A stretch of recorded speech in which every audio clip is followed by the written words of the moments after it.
What's happening, GrayLaw? Hey, how's everyone? Hello. Good. I'm so excited today. We have Cristina Perez-Gonzalez joining us. I used to be part of GrayLaw. Absolutely. I guess I always will be part of You're GrayLaw. always part of our family. For our monthly YouTube segment, and who better to talk about O-1 visas and EB-1 visas than Yeah. Cristina, extraordinary ability visas.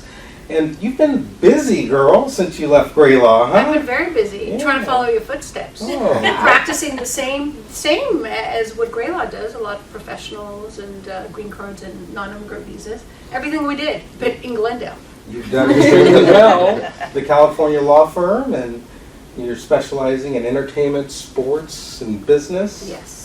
Same thing Definitely. we do, Yes. and I'm so proud of you. Thank you. So And you know also- how grateful I am to you. Oh. You're the one who opened the door and taught me everything I know about immigration. I improved it a little bit though, but I'm sure. Oh, I'm sure. I'm sure you I'm have. just kidding. No, honestly. Yeah, absolutely. So you've also become a television star since leaving If GrayLaw. you can say I that. mean, you have, Christina's Court with Mhm. Fox, and you won not one, not two, but 3 Emmys. Yes, I did. Are you serious? Isn't that amazing? That is Our fantastic. That's right. I think it's Yeah. the ultimate collaboration of people who love the law and love people, and I think that's what those Emmys represent to me, because the law is what makes us all tick and what helps us help people, and it's storytelling, which is what's the most amazing part of the law that people forget about.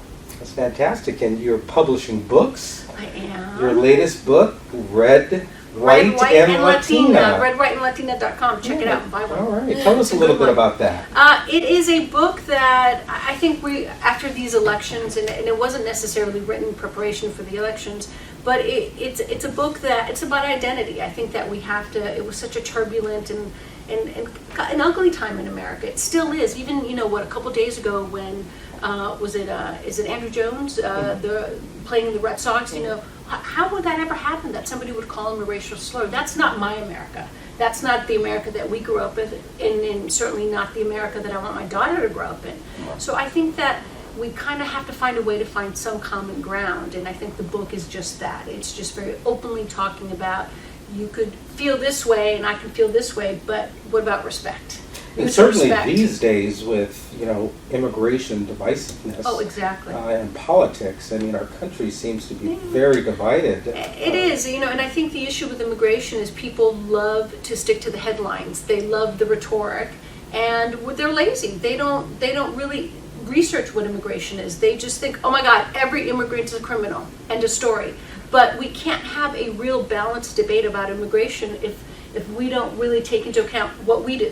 The people that we represent, the scientists, the actors, the athletes, entertainers, the business people, the technology experts. Sure. That is part of the immigration debate. So it's a very hypocritical angle that people take when they talk about immigration, really just pointing the finger and saying they're all criminals. I think we forget as well, I mean, what is America about? Bring us your tired, your poor, your masses. Everyone's an immigrant from somewhere, and we can't forget that.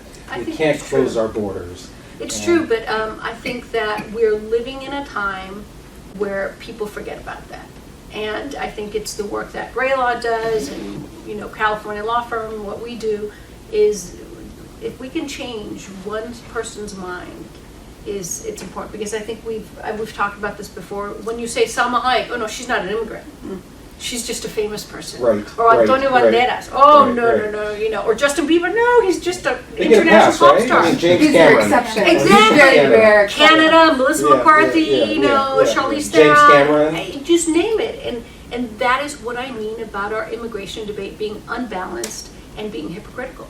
Because if we're not willing to bring them into the debate, then let's not have an immigration debate. Absolutely. And what about the EB-5 visas? Oh. What negativity on bringing money to the U.S.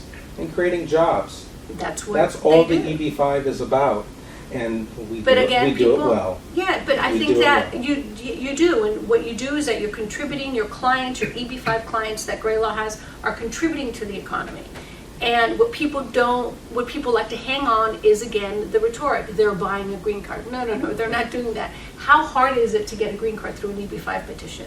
you have to go through criteria and the processing, and people are still willing to invest money into this country. Absolutely. Why? Because they love this country, and if they get a green card, fantastic. But they can't just simply pull the money away. And again, it's the misconception. People do not really want to have a real balanced immigration debate because they don't want to be faced with the facts that immigration's tough, and it's a really tough system to bring people over here, and it works. Cool, so let's talk a little bit about O-1s and EB-1s, and no one better than our senior attorney, Courtney Morgan. You want to give us a little brief overview of O-1s and EB-1s, and then we're going to do something a little fun. Okay. We're going to pretend that this extraordinary ability individual, Cristina, is a foreigner. She's an alien, I'm from and Colombia. she just came to the U.S., and we're going to figure out if she qualifies. How's that? That sounds like a good time to me. I just want to, before we start, I just want to welcome you back to GrayLaw. It's so nice to have you here. I have admired Cristina since I was a file clerk and Cristina was studying for the bar.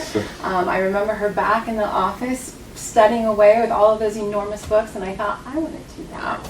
And, you know, during the 10 years now that I've been practicing, Christina's been a mentor and a friend, and I really do appreciate it. I'm so glad that you're back with us, even if it's just for an afternoon. No, I'll come back now. As for the O-1s and the EB-1s, when people think about those visa categories, they think about Academy Award winners, Grammy Award winners, and you know, if you have one of those, it's a slam dunk. If you have an Emmy, it's a slam dunk. And if you're an athlete, you know, in the major league, and you are selected as an all-star, again, a slam dunk or a home run or whatever it is. But there are 10 criteria, and the awards is just one of those criteria. So you only have to satisfy 3 of the 10 criteria, and you are a person of extraordinary ability according to immigration. So you don't need to have one of those major awards. You can satisfy the categories in other ways. In terms of having a petitioner for the non-immigrant category, the O-1 category, you do need a petitioner. It can be the company that you're working for. It can be an agent. And so there are a lot of different ways to satisfy that criteria as well. And for the EB-1, you can petition for yourself. You don't need to have a separate petitioner. So that's the good news there. So it's not just the Grammy Award winners, the Academy Award winners, the Emmy Award winners. We have successfully obtained visas for hairstylists, for snowboarders, for Extraordinary business people. People forget the business category. DJs, yeah. Snowboarding instructors. I mean, it runs the gamut. So don't think we're doing YouTube stars now. YouTube stars. We're doing several YouTube stars. So, you know, don't count yourself out. Come talk to us, and we'll let you know if you qualify. Tina. Yeah. I think that you might qualify for a visa. Maybe. I don't know. Have you won any awards? I have. But I think one thing that's so important that you said, Courtney, is that the arts is such a great catch-all that you could really put a lot of really incredible, extraordinary people, because arts today is defined by so much more. You know, Sure. Journalists, Absolutely. different types of unique artists, Right. Architects. Yeah, I think that's and the funnest part of doing the O-1s are not the ones with the awards, but are the ones that you know have a lot of stuff. But how do you put them under the categories? So I Absolutely, and narrowly define that category so they become the experts in the field and extraordinary. Exactly. That's a trick that we often use. I'm sure you know you've become very good at that Yes. in getting these approved. So you know, for our viewers, I mean, basically 3 requirements for the O-1. Correct? You need a petitioner, which is usually a manager or an agent. You need to prove extraordinary ability. This is the criteria that we talked about. And then you need contracts for Job employment to do work. On the EB-1 side, which is for the green card, you need basically to prove that you're extraordinary. You don't need a job offer. And so that's a great category. You can premium process it. You can get an approval in 15 days. 6 months thereafter, get a green card. So it's a category that a lot of immigration attorneys don't use. They often forget it, and I think we've utilized it tremendously, and it's been a benefit. Yeah. So So 1-time, 2-time, 3-time Emmy winner, slam dunk for the Slam P1, correct? And of Yeah. course, all your published articles and materials. Yeah, I think that's part of, but I think that those cases, that fact scenario would be easy to get an EB1 or an O1 for somebody. But, quite honestly, I think the adjudication of USCIS is going to get tougher.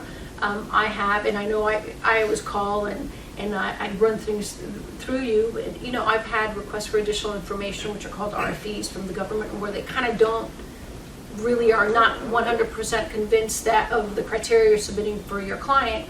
And they'll question you. I had a client who had received a Grammy, but because he was part of a group, they didn't think he was extraordinary because the Grammy went to the group, not to him. So sometimes you're going to get, you're going to be faced with really ridiculous questioning from the government. And I think another thing that I am seeing is that people really try to do this on their own. They try to do the O1, the EB1 on their phone. They think it's just really a checklist of things. They go online, oh, I can do this, and then they come to you and say, I didn't get this approved. How could this be? There's an art to it. It's more than just Absolutely. filling out a form. It's more than just meeting requirements. It's an art. It's how you submit the application. And I'm sure you got that Grammy Award-winning group. Of course An I did. individual, the green card. Yeah, of course I did. Yeah. Larissa, so Larissa, our attorney from Dominican Republic, you recently were sworn in with one of our clients, Ziggy Marley, Fun. who is also an I feel like cloud EB1 nine. recipient. Tell us what it was like. I mean, it was already exciting and amazing to become a citizen and to go through that whole process. And to do that with Ziggy, which, I've been exchanging emails and phone calls and finally actually meeting him. And I'm like, by the way, I'm the one, that you've been, exchanging information with. So his wife was there too. Immigration Services was really accommodating and they saved him the front seats. You mean they gave us special treatment?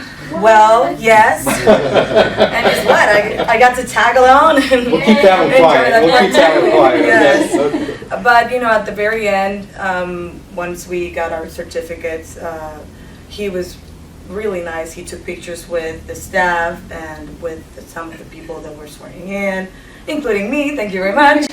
I keep showing that picture to everybody. You know who that is? Do you? Do. Anyway, so yes, I mean, it was really special. I mean, since I got here in 2006, it's been a long journey. What's the best way, to actually go and accomplish that last step? I think that if I could do it all over again, I would definitely pick from our, client, Z. So yes, it was Aren't they amazing. lovely? He and his wife Orly are so lovely. Orly, she's so Isn't she amazing. great? She's so nice. And they are so nice together. It's just, like you see him as a star and, as an artist. And you kind of forget that he has a life just like everybody else. He's so humble. And I He's think so humble, and the complicity between them, you can see it. They understand each other so well. And to see that, and I'm like, oh my God, I think he's what, a human being. and I think what immigration does when you're going through the process of immigration, it really strips down people to who they really are. It doesn't matter if you're a famous, internationally known singer. For them, this is important. This is their life, their Yes. livelihood. And for me, I always love how I feel when I see a client get a green card or a client get their citizenship. It's the common bond that all of our clients It's have. an emotional journey, I'll Right. tell you that, for sure. So our executive assistant, Jennifer, who's at our front desk, and so oftentimes, I'm sure you have the same in your office, Christina, we have these famous people coming in the office. How do you treat them? Do they get special treatment? Do they get the same treatment? Well, How do- it's like Christina, been at our office, worked here, and you come back and it's family. And it's the same thing when people come in and the calls and so forth, because it's family, and so they all get the family treatment. It's nobody, it's nobody that's, excluded. It's always a family atmosphere, and hopefully they feel that way just as much as we do. That's great. And Karen, what about our super accountant, money guru? How do we work on billing, let's say, production companies? Because we're dealing, for example, with one of our clients, the Weinstein Company. you know, or CAA, some of these big companies Right. that represent these extraordinary ability artists. How's the billing? How do we get Well, our we- money? We can accommodate whatever billing they prefer. We can do wire transfers, we have an online system. A lot of production companies, especially within the Weinstein Corporation, they have a different production company for different productions. Mhm. And so they'll Right. often cut us checks, and you know, it's on a time frame, and we'll work with them. But I Right. can provide, we speak with people directly, even some of the most famous people who are pulling their credit card out of their wallet and giving it to us over the phone. But we're also very sophisticated to international wire transfers and working with business management people. And we need payment quickly, right? Because all of these visas, they Yes. want the visas yesterday. Yes. They give us a short period of time to produce, and we need filing fees, and we need our attorney fees, so we have a really good method of getting payment quickly. Absolutely. And we'll- efficiently. And efficiently, and I'll work with everybody and streamline it the way they want, the way their business works. So our tech guru, my little brother Lloyd, so our website, you know, we post a lot of famous artists. What do you see in terms of getting authorization from these individuals to be able to use their likeness and their image? Most of the time they're very open, actually. I mean, we reach out, and what surprises me a lot of the time is how humble they are. Like people like Ziggy and John Anderson. Some of those people, when you speak to them, it's like when you get their piece for the blog or whatever, they're not talking about plug my next movie or things like that. It's something really heartfelt, like Christina said. It's something that changes their life. So they're really open to letting us know more of their journey, as opposed to, oh, I've done this, these are my accolades and things like that. So, I mean, I enjoy it a lot, just hearing, you know, the background story of some of these people and being able to share it on the website. And these days, no one's taking it for granted. You know, we had an Academy Award nominated actress who, during the short period of time that the ban was in place, couldn't enter to complete a film, and they hired somebody else. So everybody knows that, more than ever, that this is something to cherish, really. Yeah, I think for those immigrants who have their green card now, who have a platform, who are famous in some way or well known in whether it's science, medicine, or arts, as I said, you know, this is a platform for them to kind of stand up for any other immigrant, because people will listen to them. They're not going to listen to Yes. my nanny, you know, who's been a green card holder for 17 years and is afraid to become a citizen. They're going to listen to the Ziggy Marleys of the world. They're going to listen to the professional athletes of the world, the actresses who have been nominated. They're the ones who can change the momentum of where the immigration argument is going, and I hope they do. You know, it's kind of like it's a call for them to do it now. Well, I am so happy that you're continuing your law practice in immigration law, fighting the fight, helping us bring immigrants into the U.S., and not just making a ton of money being so famous on please TV. stop. Thanks so much You for know coming. about TV, he doesn't do that, so I don't know what you're talking about. Thanks so much for Thank coming you so and being much. with Love us you for our guys. segment. Thank you so Absolutely. much. Thank We you. love you too. All right. That's a wrap. All right.